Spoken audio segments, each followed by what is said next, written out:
श्री गुरुवे नमः, श्री गणेशाय नमः, श्री राधा कृष्णाभ्यां नमः।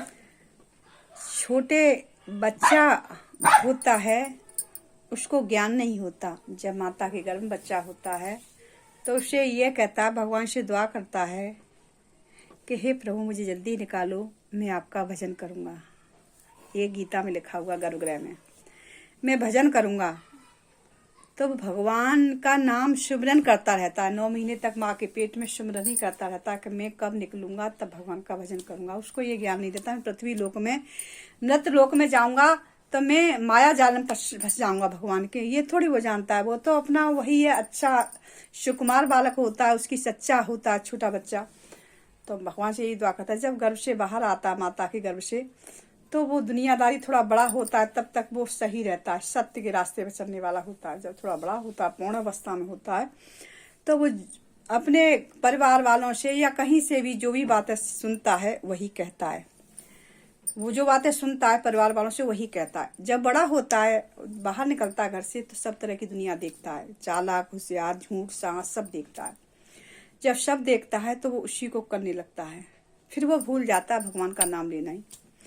भगवान का नाम लेना भूल जाता है तो भगवान कई बार उसको कहते नहीं है कि वो बच्चा बीमार है तो भगवान कहते कि तू उठ मेरा नाम ले, तब भी नहीं वो लेता है, तब भी भूल जाता है भगवान का नाम।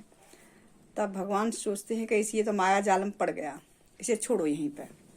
माया जालम पड़ गया, ये खुद इसे धक्के अपने कर्मों के अनुसार से धक्के खाएगा, तब जी मेरा सिमरन करेगा। तो भगवान उसको उसी के हाल पर छोड़ देते। उसके हृदय में जरूर बसते हैं, सबके हृदय में भगवान है, ऐसा नहीं उस बंदे के हृदय में, उसके बंदे के हृदय में भगवान है, पर उसको अज्ञान का पर्दा डाल देते हैं। जब बच्चा नहीं मानता है, कोई भी हम हैं या कोई भी हो, जो भगवान कहते हैं मेरा बच्चा मुझे सिमरन करे, पर जैसे हम सिमरन नहीं कर पाते, टाइम तो है नहीं इतना, पर लेकिन तब भी सिमरन करना चाहिए, थोड़ी देर तो टाइम निकाल के करना चाहिए। तो अज्ञानता का जो सिमरन नहीं करता तो उसको अज्ञान का पर्दा डाल देते हैं उसके, कि वो हमें न देख पाए, भगवान को न देख पाए, मायाजाल फैला देते। और जो ज्ञानी होता है, जो भगवान का जाप करता है, उसको ज्ञान का पर्दा धीमे धीमे धीमे हटाते तो सारी इच्छाएं उसकी सफल होती हैं। तो कहते अज्ञान का पर्दा भगवान उसी के पड़ा होता है जो ज्ञान की दृष्टि उसकी देख नहीं पाता। ज्ञान की दृष्टि बहुत कम लोग देख पाते, हर एक इंसान ज्ञानी नहीं होता, और वो भी बहुत पुराने ऋषि मुनि थे।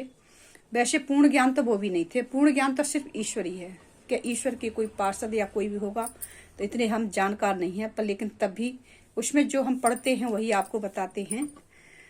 तो ये सब लीलाएं भगवान की अनंत हैं। भगवान तो खुद ही कहते हैं कि मेरे कहते हैं कि कड़ गिन लेगा हर एक क्षेत्र के, पर मेरा अंत नहीं कोई गिन सकता, न उनका आदि न अंत न मध्य है, सब कुछ उन्हीं में समाया, उन्हीं से प्रकट होता है। तो ईश्वर की लीला अनंत है, उसकी लीलाओं को समझना बड़ा मुश्किल है। तो गर्भ में आके जब माता का बड़ा बाहर की बातें सीखने लगता तो वैसा ही बर्ताव करने लगता है जो बाहर के लोग उसे दिखते हैं दुनिया में, वो करते हैं, वो उसी को करने लगता है। और जो कोई सदगुरु का भक्त होता है तो वो अगले जन्म का भी ध्यान रहता है, तो वो सही पथ पर चलता है, वो गलत रास्ते पर नहीं चलता। देखा होता बहुत कम लोग बच्चे होते हैं जो भगवान के मंदिर भी जा रहे हैं और घर में काम भी कर रहे हैं। तो ये सदगुरु की इच्छा है, कोई भी उसका अगला जन्म का कुछ संस्कार अच्छा होगा, तो इसलिए वो कर्म कर रहा अच्छे। तो ऐसे बच्चों को भगवान के भक्त समझो, भगवान के गढ़ समझो, जो भगवान में लगे रहते हैं। और बच्चे बूढ़े होके भी एक जैसी समानता रखते हैं। भगवान के भक्त कभी ऊंच नीच नहीं दिखते, वो समान दृष्टि से ही दिखते हैं सब, जो सच्चा भक्त है। वैसे तो सभी ज्ञानी, सभी भक्त अपने आप को कितना भी कोई माने, पर पूर्ण ज्ञानी कोई भी नहीं है, ईश्वरी है बस। इसलिए राधे राधे। सब्सक्राइब, लाइक भी, फॉलोवर बढ़ाते हैं। सभी देशवासियों को राधे राधे।